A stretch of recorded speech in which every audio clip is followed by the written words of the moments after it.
वक्रतुंड महाकाय सूर्यकोटि समप्रभ निर्विघ्नं कुरु मे देव सर्वकार्येषु सर्वदा। साईं जीवनमाला प्रस्तुत करते हैं श्रीमद् भागवत भाषा सुख सागर बृहद एवं सच्चित अध्याय 2। आप लोगों के समक्ष भगवान श्री कृष्ण की और भगवान श्रीमद् भागवत की बहुत ही पावन कथा का आज दूसरा अध्याय हम बाबा की द्वारका माई से साईं को सुनाने जा रहे हैं। आप भक्तों से सिर्फ यही आग्रह, आप इस कथा का संपूर्ण पारायण सुने, बीच में ना छोड़ें, क्योंकि ये महाग्रंथ है और इसका बीच में छोड़ के अपमान नहीं करना चाहिए। अगर आप सभी इस मंदिर में नए हैं, इस जीवन माला चैनल पे नए हैं, तो आपसे आग्रह साईं जीवन माला यूट्यूब चैनल को सब्सक्राइब कर लीजिए, बेल आइकन को ऑन कर दीजिए ताकि सर्वप्रथम आप इस महाग्रंथ के वीडियोस प्राप्त कर सकें और इस ग्रंथ के पाठ को सुन सके। आप सभी ज्वाइन बटन को क्लिक करके इस धाम में हो रहे निर्माण कार्यों में अपनी सहभागिता प्रदान कर सकते हैं और आप भी बाबा के धाम के भक्त बन सकते हैं। तो चलिए प्रारंभ करते हैं। कल हमने आपको प्रथम अध्याय सुनाया था जिसमें भगवान ने बहुत सी नारद जी की लीला बताई थी, जिसे सुनकर आप लोगों को अच्छा लगा होगा। तो आज हम बाबा की द्वारका माई में दूसरा अध्याय सुनाने जा रहे हैं। ओम नमो भगवते वासुदेवाय नमः। बोलिए भगवान जी की जय, सभी देवी देवताओं की जय, अपने माता पिता गुरु की। दूसरा अध्याय ज्ञान वैराग्य की जागृति के लिए नारद जी का भक्ति को धीरज बंधाना। देवर्षि नारद ने भक्ति से कहा कि हे भक्ति, तू अपनी सब चिंताओं को त्याग कर भगवान श्री कृष्ण के चरणों का स्मरण कर, उनकी कृपा से तेरा सब संकट दूर हो जाएगा। हे भक्ति, तू भगवान को प्राणों से अधिक प्रिय है। जिस स्थान पर तेरा निवास रहता है उस स्थान की भगवान सदा रक्षा करते हैं। सतयुग, त्रेता तथा द्वापर में लोग बहुत जप तप यज्ञ दान तथा धर्म करने से मुक्ति प्राप्त करते थे, परंतु कलयुग में तेरी कृपा से ही सब प्राणियों का उद्धार हो जाता है। यही कारण है जो ज्ञान वैराग्य को कोई नहीं पूछता है। फिर भी मैं तेरा दुख दूर करने के लिए संसार में तेरी महिमा प्रकट किए देता हूँ। जिस प्राणी के हृदय में तेरा निवास होगा उसे यमराज का डर ना रहेगा और वह वैकुंठ धाम को प्राप्त करेगा। जिन लोगों ने हजारों वर्ष तक तप किया था उन्होंने अब भक्ति को अपनाया है। श्री नारायण जिस पर अत्यंत प्रसन्न होते हैं उसे ही अपने चरणों की भक्ति प्रदान करते हैं। इसी से तू सर्वश्रेष्ठ है। नारद जी की बात को सुनकर भक्ति ने फिर कहा कि हे देवर्षि, आपने जैसे मुझे धीरज दिया है उसी तरह मेरे दोनों मूर्छित पुत्रों को भी चैतन्य करने की कृपा करो। नारद जी ने कहा कि हे भगवान, इस तरह भक्ति के बार बार कहने पर ज्ञान तथा वैराग्य को बहुत जगाया, परंतु वे ना तो उठे और ना आंखें ही खोली। यह देखकर मैंने वेद मंत्र तथा गीता का पाठ किया। उसे सुनकर उनको कुछ चेत हुआ, परंतु जैसे ही वे उठने को हुए कि निर्बलता के कारण पुनः अचेत होकर गिर गए। उनकी यह दशा देखकर मैं बहुत ही घबराया। उसी समय यह आकाशवाणी हुई कि हे नारद, ये बिना सत्संग के नहीं उठेंगे, अतः इन्हें तुम सत्संग द्वारा जगाने के लिए किसी साधु पुरुष की खोज करो। हे भगवान, उस आकाशवाणी को सुनकर मैं किसी साधु महात्मा को खोजता हुआ यहाँ पर आ निकला हूँ, परंतु अभी तक मुझे कोई ऐसा महात्मा नहीं मिला। इसी चिंता में उदास हुआ मैं यहाँ बैठा था। आप लोग ब्रह्मा के पुत्र परम योगी महान ज्ञानी हैं। आपकी तपस्या तथा महिमा का वर्णन नहीं किया जा सकता। आपने ही अपनी शक्ति के द्वारा वैकुंठ के द्वारपाल जय विजय को स्वर्ग से पृथ्वी पर गिराया था।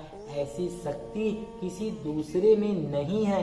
अतः जैसे आपने मुझे अपने दर्शन दिए उसी प्रकार भक्ति तथा ज्ञान वैराग्य के संकट को भी दूर कीजिए, जिससे चारों वर्णों के प्राणी आपका यश ज्ञान करेंगे और कलयुग के प्राणियों का हृदय भी पवित्र तथा निर्मल हो जाएगा। यह सुनकर श्री सनत कुमार जी ने कहा कि हे नारद, भगवान के जितने भी भक्त हैं तुम उन सब में उत्तम हो। तुम्हें भक्ति के संकट दूर करना ही उचित है। पहले ऋषि मुनियों ने भी सांसारिक प्राणियों को वैकुंठ लोक तक पहुंचाने के लिए ज्ञान तथा धर्म के बहुत से मार्ग बनाए हैं, परंतु वर्तमान काल में उन कठिन मार्गों पर चलना असंभव सा प्रतीत होता है। सही कहा गया है इस महाग्रंथ में कि आज के समय में प्राणी सही राह पर नहीं चलना चाहता, वह सिर्फ शॉर्टकट रास्ता को ही अपनाता है कोई भी काम में सफलता हासिल करने के लिए।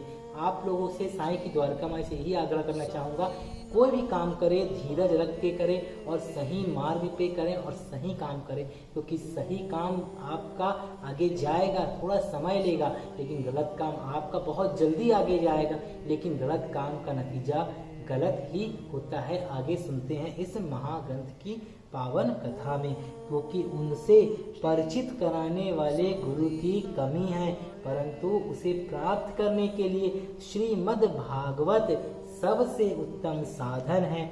जो प्राणी श्रीमद् भागवत को सच्चे मन से सुनता है उसे वह मार्ग शीघ्र प्राप्त हो जाता है। जो कथा श्री सुखदेव जी ने राजा परीक्षित को बताई है उसी से भक्ति, ज्ञान और वैराग्य का भी दुख दूर हो जाएगा, क्योंकि श्री नारायण जी के चरणाविंदों में प्रेम बढ़ाने के लिए इससे अच्छा कोई साधन नहीं है। श्री सनत कुमार जी की बात को सुनकर नारद जी बोले कि हे भगवान, जब वेदों और गीता के पाठ से भी ज्ञान तथा वैराग्य की मूर्छा नहीं जगी, तब वे श्रीमद् भागवत की कथा सुनकर कैसे चेतना प्राप्त कर लेंगे। सनत कुमार जी ने कहा कि हे नारद, श्रीमद् भागवत को समस्त वेदों का सार जानो।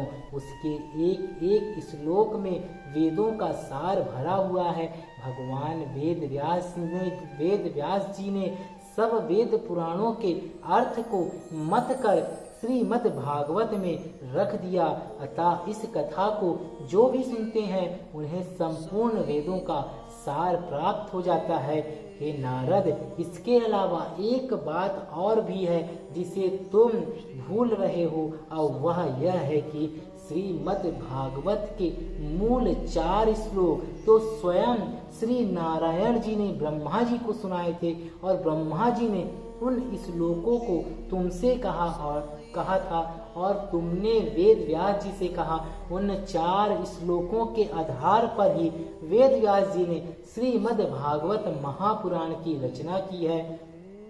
अतः वह कथा सब प्राणियों का दुख दूर करने वाली और भव सागर से पार उतारने वाली है। इतना सुनते ही नारद जी ने हाथ जोड़कर कहा कि हे भगवान, आपने बड़ी कृपा की जो आज आप मुझे यह याद दिलाई।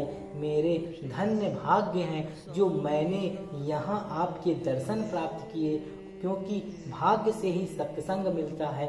अब कृपा करके यह और बताइए कि इस श्रीमद् भागवत रूपी ज्ञान यज्ञ को किस प्रकार और किस स्थान पर आरंभ करना चाहिए और यह यज्ञ कितने दिन में संपूर्ण होता है। यह जानने के लिए आप सभी भगवत महात्म्य के अध्याय 3 की प्रतीक्षा करें, जो बहुत जल्द हम आपको प्रसारित करेंगे। आप लोगों ने देखा कितनी अच्छी यहाँ पर शिक्षा दी गई है। सत्य मार्ग पे चलें, सही काम करें, सही काम का ही फल सही मिलता है। ये साईं की द्वारका माई में हम बाबा को ये महाग्रंथ का पाठ सुना रहे हैं। तो आप सभी अगर इस महाग्रंथ का आनंद ले रहे हैं, इस चैनल को सब्सक्राइब कर लीजिए और लोगों में शेयर कीजिए, क्योंकि जो भक्त इस महाग्रंथ के वीडियोस को लोगों में शेयर करता है तो इसके पाठ के श्रवण से जो फल प्राप्त होगा वो बहुत ही पुण्यदायी होगा। तो आप लोगों से विशेष आग्रह कि आप सभी इस महाग्रंथ के पाठ को बीच में ना छोड़ें, बने रहें। कल फिर मिलते हैं तीसरे अध्याय में, तब तक के लिए राधे राधे।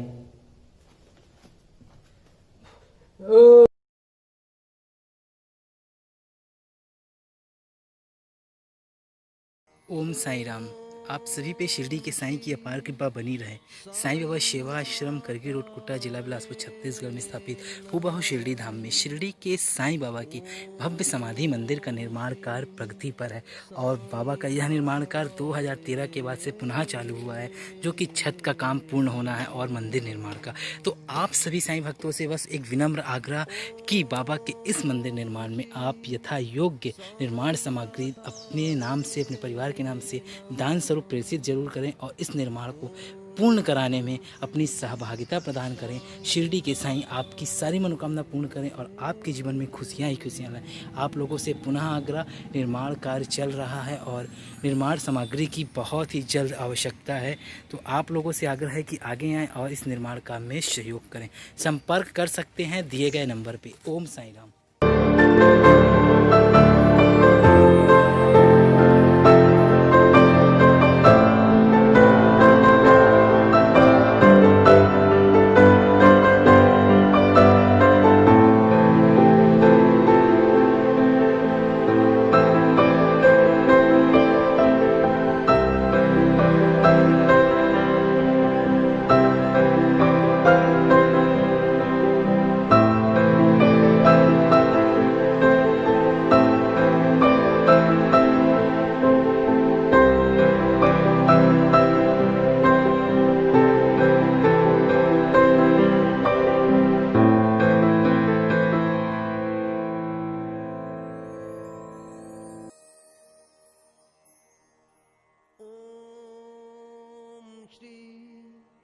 साईनाथाय